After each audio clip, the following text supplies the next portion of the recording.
6:05, April 10th. There. Committee members attending this meeting tonight are Teresa, Kate, and myself. Absent are Mr. Hawley and Juanita.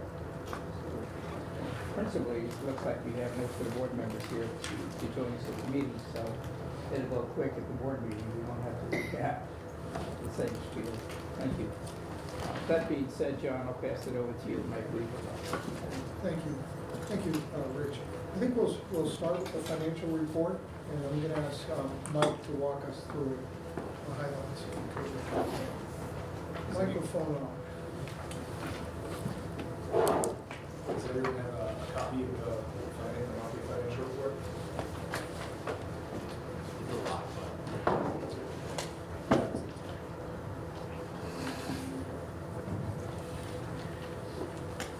So this is the monthly report for the 9 months ending March 28th, 2024. We finished a few days early, just because of the timing of the closing of the month. It's about a day early. Monthly expenditures were at 11.1 million, and when you look at the income average, we're just about 1.3. So it's been in line with the average monthly spending. There are some variances you'll see month to month, and that's due to timing. We'll talk about that in a little bit. From a year-to-date perspective, we have 91.9 million with another 58.4 encumbered on a total budget of 115.6 million. You'll see we have favorable on the next slide we have here, which is a general fund summary. There's a negative $281,000 unfavorable variance, but when you add in the additional $602,000 for additional appropriations, we are still positive.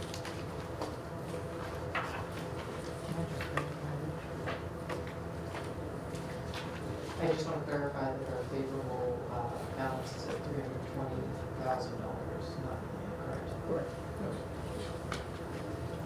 The next few pages, you'll see the next 3 pages are, again, this is the newer report that we've added in for the monthlies.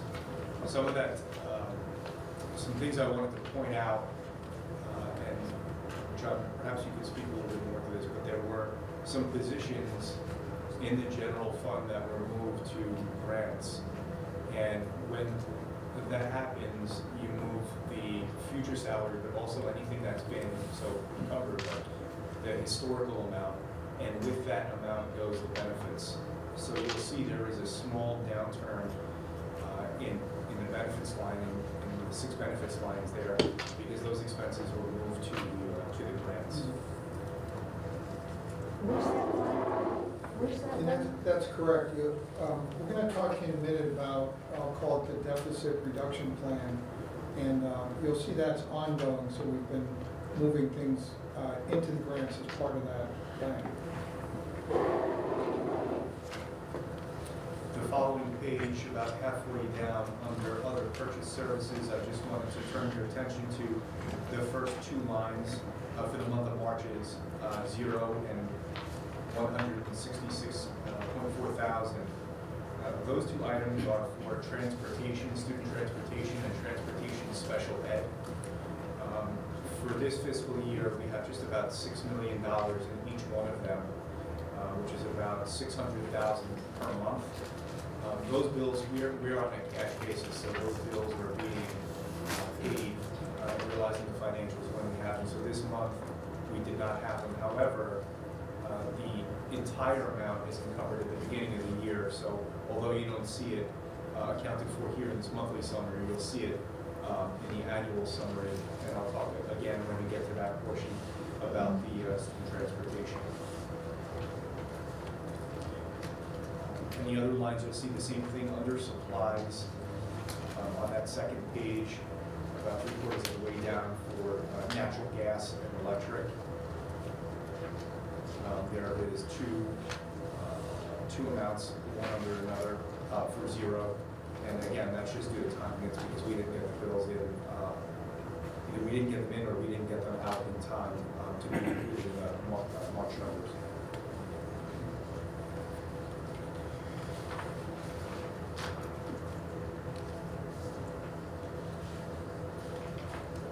The next few pages we have are the general fund line item report. This is where you're going to see the month-to-date actual with the year-to-date budget, year-to-date actual.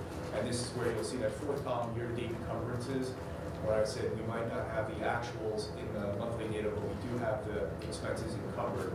You'll see those numbers are in that second to last column, year-to-date encumbrance. And then the last column being the year-to-date budget balance.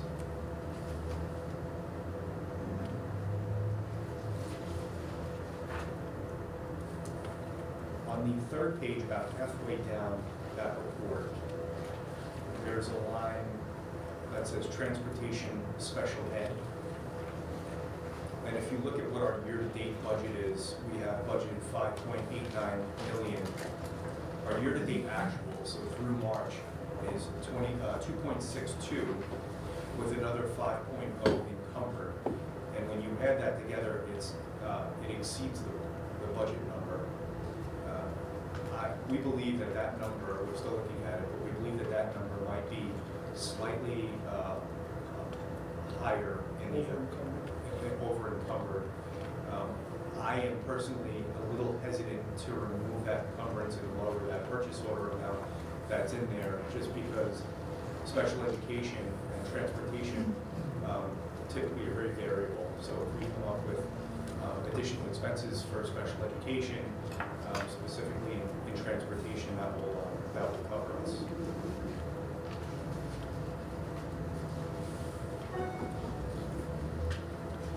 And then the last pages you'll see, there's 2 pages that are the grant fund summary. And that's our usual format, budget year to date, the encumbrance, and the budget balance.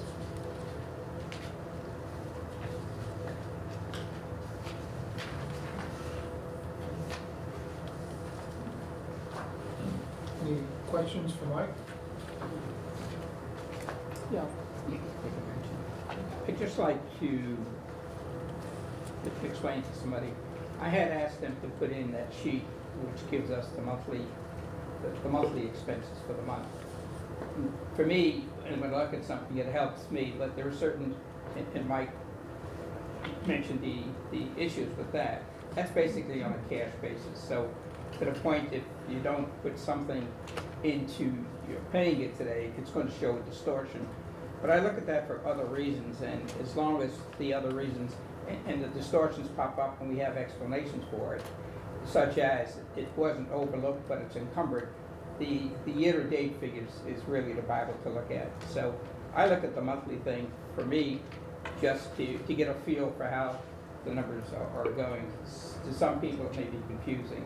The thing to look at is the year-to-date, because that includes all of the cash plus all of the accruals that we have.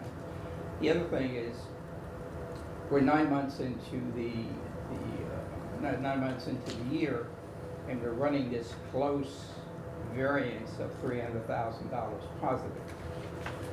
During our preliminary meeting last week, John conveyed to me that there, I believe it's next month, may be additional expenses coming in that are going to reduce this by some 70,000, John? Mm-hmm. So we just want to give you a heads up on that, is that as long as we're aware of something that's going to occur, we'd like to give you a heads up that next month it will be reported, but to at least give you a heads up here, because that variance is so close, what the impact of that is. So go ahead, John. Okay. So connected to that, I'll call it the deficit reduction plan. I have a sheet I'd like to walk you through, and I think it puts the whole general fund together. You want to get that side of the room, this side? Yeah, it's just one page. Well, John, when you're handing that out, I was talking about the special ed cost. Yep. The excess cost? Yeah, no. Yes, yes, It's exactly. 70,000 per student.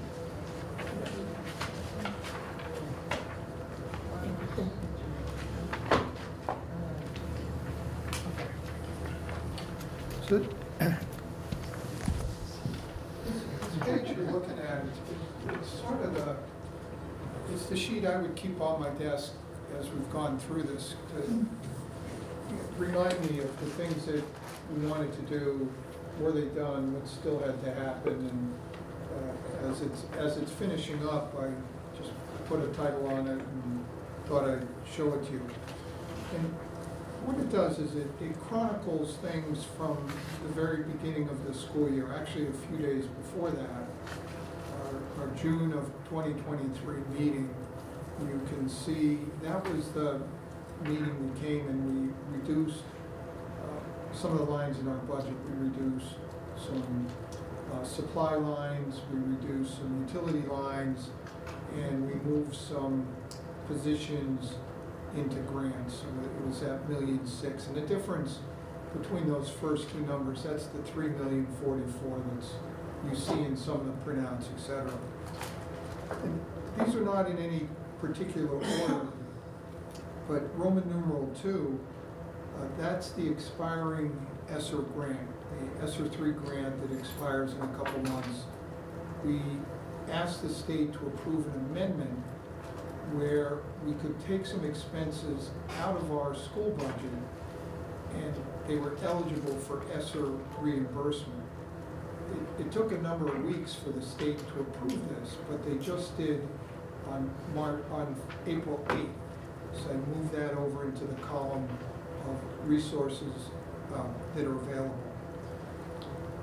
We also had what is called a carryover grant, or a remaining Title I grant that when you don't spend it the first year, you can spend it the second year. And as we get into January and February, we noticed we had not been drawing down on this grant.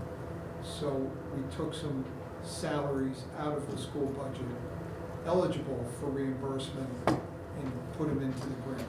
So that was the second thing. The third thing, although it didn't generate real dollar savings where you could take an expense away, under the superintendent's leadership, we closed down spending about a month earlier than we normally would do. Asked all the principals, program leaders, do your planning for June, let us know what it is, get your orders in now. And they were very cooperative and helped us out in those regards. Many of the things that we do every year in June, we've now encumbered and set aside. We needed to know that so we knew where we really stood. At the same time, we've put in what we'll call a soft freeze on hiring, that essential positions would need a special okay before they're filled. The thinking was well, it's April, we've managed to get through so far. Who knows what the future brings? Let's see if we can get to the end of June with the staff we have. So there's no savings there. We're not hiring any new people right now unless it's mission critical. So that was a step we took. The Alliance grant, we had an amendment to that approved on March 28th of $1 million. And what that really did, it took some flexibility away from us, but it will not negatively impact the programs and services. And what I mean is, there are a number of things in the Alliance grant that we would order at the end of the year so that they'd be in the classrooms for August and September, or some of the technology and software. I've used the example of our student information database, PowerSchool. You've all heard of that. That's about $300,000. We have been getting billed for that in May every year, and we pay it out of the Alliance grant, but the bill's not due till July. So what we're going to do is use the new Alliance grant to pay that. So when I say we took away some flexibility, we'll do it. That's sort of a one-time savings you can take. You can't do that again. But this is the time to do it. So there were some other things like that we're gonna purchase in the new Alliance grant that comes out. So that was approved March 28th by the State Ed Department, so that goes in the completed column. We also look carefully, we have a priority school grant that was eligible to reimburse summer school expenses. And what we noticed was that when we had summer school last summer, July and August, we didn't use this grant to charge the expenses. It's not too late, so we went in, reclassified those expenses as priority school reimbursements and picked up about a $250,000 that way. There are two other strategies we were looking at. Just mentioning there because that was my list. If something didn't work or we didn't get what we wanted from the state, we had other contingency plans. The magnet school subsidy, that's an amount that we put in the school budget to help with the declining out-of-district enrollment at AIS. What we thought a month or two ago was that we had more in our budget than we really needed, and we were gonna use that to help with the deficit. But what we found out the 1st of April was the state grant was reduced, so we just didn't have the surplus we thought we might have just a couple weeks ago. We also looked at the Alliance grant.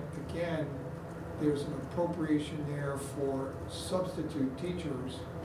We thought maybe we could do something with that, but the closer we looked, the substitute teachers right now are paid out of, most of them are paid out of our ESSER 3 grant.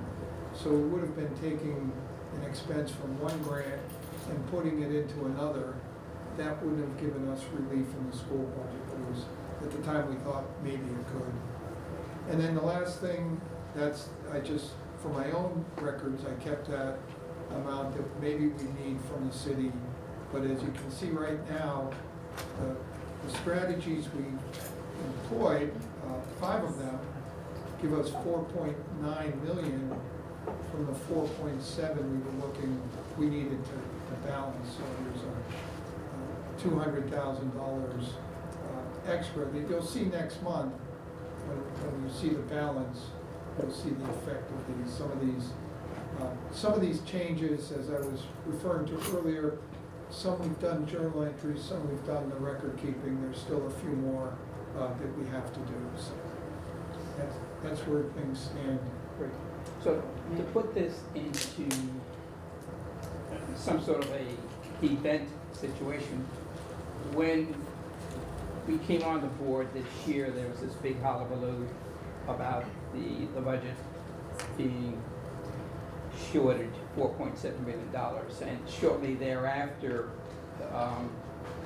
there were some adjustments made by $1.some odd million to reduce it, but there was some $3 million that was left. And if you recall, Kevin and John went before the ad hoc committee and sort of requested that we take down from the reserves $3 million, but not really giving it to us because they said they weren't sure because they had a plan as to if they needed it. So they sort of asked if you would give me the opportunity to draw down if I needed it. Make a long story short, that's passed. So all of the strategies that they utilized for this difference had come to materialize in our favor, which is good. So at this point here, the request that we had before the board to take down the $3 million relative to last year's differences no longer exists. Not to say it may not exist this year, we have to watch it, but at least that part of the conversation ends up, and it was through the different strategies that that was implemented here. So I thought that was important that at least John fill you in on how it came about and also the comfort level that we have to know that at least the reserves as of today, I'm going to use the word free, I'd like to say free for outtaking if we need it in the future, but we don't have to use any of it for the prior year, the prior year's adjustments. I did also want to follow up on something. It was during our conversations last week that, and this is what I was talking about this individual coming into the district that was going to have an additional cost on us for special ed. Yeah, we had a higher cost student placement. Right. We're not expecting when we did the budget. But it will have an impact next month. Yes. Okay, and it will take that $300,000 and subsequently adjusted by this favorable variance and drop it by some $70,000. Correct. Okay. If you want to go into a little bit more on that to explain what it is, so the board understands. No? Mr. Okay. Chair, I have another question to follow up on that balance that we were talking about before. Is it okay to ask Yeah. Mr. Stein about that? John and Mike, thank you for the presentation. I just want to clarify this 220,000 balance that we have remaining as a result of these reduction strategies. So this is $220,000 that we did not anticipate having at our disposal. Is that reflected in the 320K that we have, or that will reflect next month? Next We'll be month. adding it to that. Correct. Okay, thank you so much. Kelly, I wasn't looking to reveal secrets. I was know, just but talking I- general numbers, okay? We've so that already we- gotten too detailed on Yeah. one specific So that student. we know we'll have an extra expense, and this will drop by that.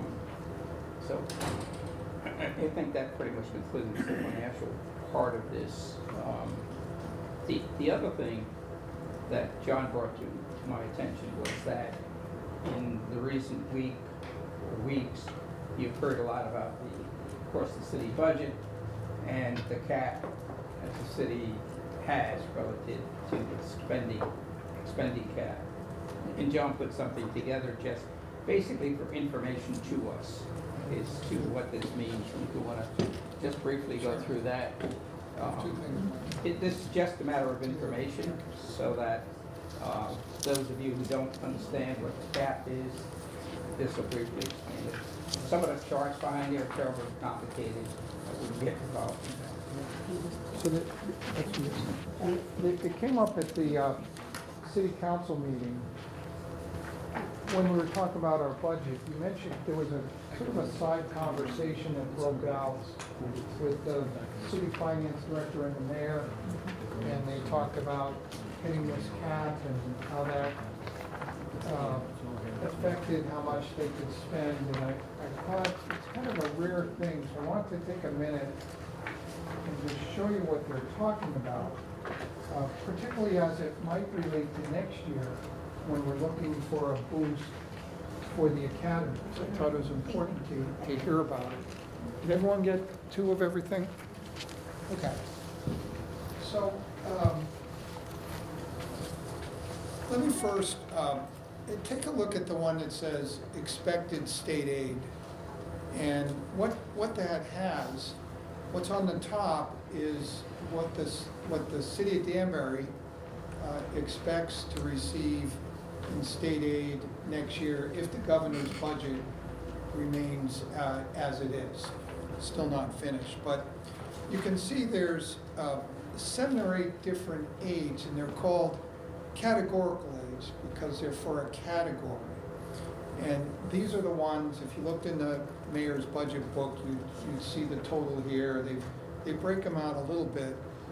Just, I'll give you the names. The pilot program, nothing to do with airports. It's payment in lieu of taxes. So for example, for WestCon, which is here, we don't get any taxes for that. Some of the churches and things, the state will give cities and towns money because they have those tax exempt properties that they can't get anything for, but there's still a burden from having those facilities in your town.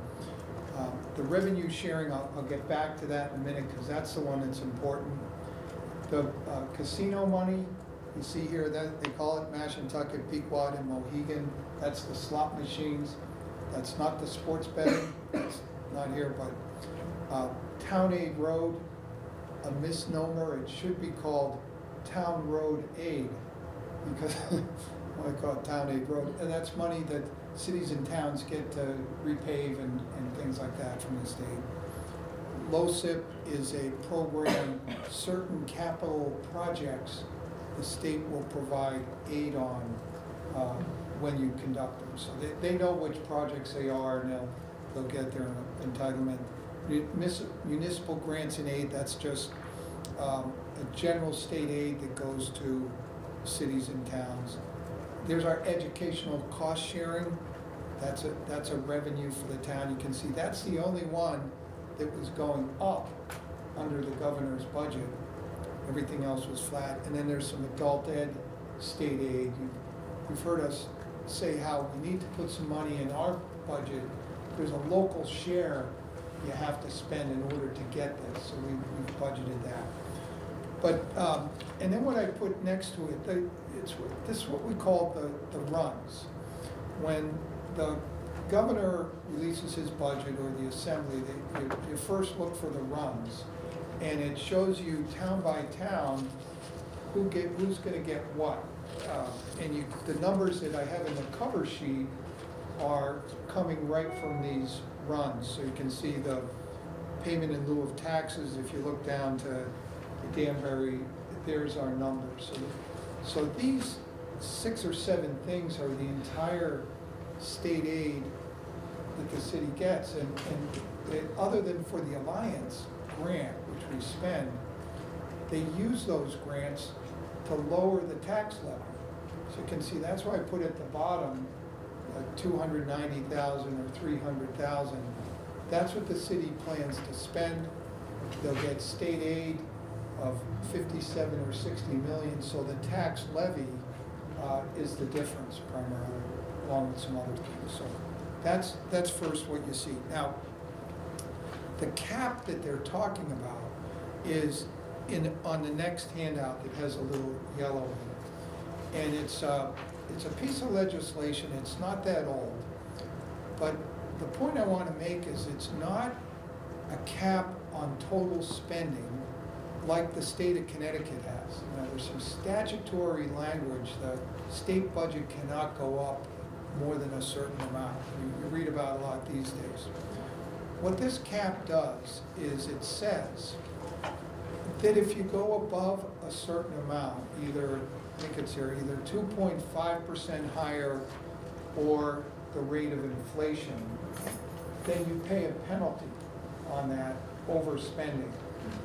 Someone told me it was like the luxury tax in baseball. I don't know too much about that, but apparently it's the same thing. But there are some exceptions when you do that calculation. Special education is an exception. There's some other things, and that's what they were talking about the other night. What was the cap with these exceptions? But the point is, if you go over the cap, for every dollar you go over, that one particular categorical aid, the supplemental municipal revenue sharing, goes down by 50 cents. So the most you could possibly lose by going over the cap is, in our case, $1.2 million. We could choose, the city could choose to do that and give up that state aid. You can see it's put over on the far right column. It's 0.4% of the budget. So it's not a lot when you compare it that way. But that's the cap. Now, the city has options. I want to bring this up now because for those who saw the 3-year budget we were asked to do for the ad hoc committee, you see the academy expenses coming in next budget. That would push us up over the cap. But what the city can do is they could set this money aside now, $1.2 million. They have a couple sources to do that. They have their own surplus, their own fund balance. The last time they counted it, it was, I think, $24 million. they could take $1.2 million out of that and reserve it so that we can go over the cap. Or there may be some other things they could just, budget out of it too. But, okay, so that, I want you to know that they'll have some choices. I thought I heard the mayor say he didn't want to do that. Right, they don't like to take money from the surplus. It's it's a savings account. It's for, you use it for unexpected events, activities and things. But I was telling Rich, today, we're so insured for almost anything that can happen. It's hard to imagine something that's not insured that we'd have to dip into the savings for. I'm sure there are things, but it's not like it was before we had some of these really sophisticated policies, in my judgment. Again, Teresa, we're not here to make recommendations or statements. It's more Yeah. information relative to terminology so that for those that you want to Right. enhance their knowledge, they have a little bit more knowledge to what the terminology means and what the consequences are to the And not to city. get too in the weeds, but just briefly, the second page there, this particular budget that Governor Lamont presented, they shifted some things around, and they put this particular aid in with some other things. And what this page, it's sort of a mixed bag. They take part of the sales tax, part of the casino money, they put some other money in, from it, they pull out some motor vehicle reimbursement. The same Honda Accord in Harwinton may not pay the same taxes as a Honda Accord in New London, and there's some equalization there. But this particular aid, along with its penalty, went into this big bucket. That's new this year, and of course we do next year. So it's a little more than we probably need to know, but that's what the spending cap's all about. Thank you.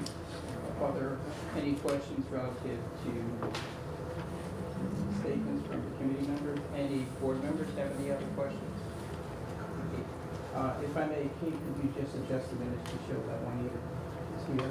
And so the only one is Mr. Hawley. One thing I'd like to say is I'm constantly looking to improve the financial statements to make them informative and basically fun to read. This is an interest that I have. But if there's any recommendations that you feel that we could do to enhance this, just to let me know. Or if there's anything that you would like to see in terms of further reporting, let me know. We can try to get that implemented. So that the more knowledge we have, the better off I think we are to be able to govern. And I think the better understanding we have of these numbers, the more comfortable we are in basically understanding what we're up against or what we're looking to accomplish. So with that, I'll just call for a motion to adjourn. I'm sorry?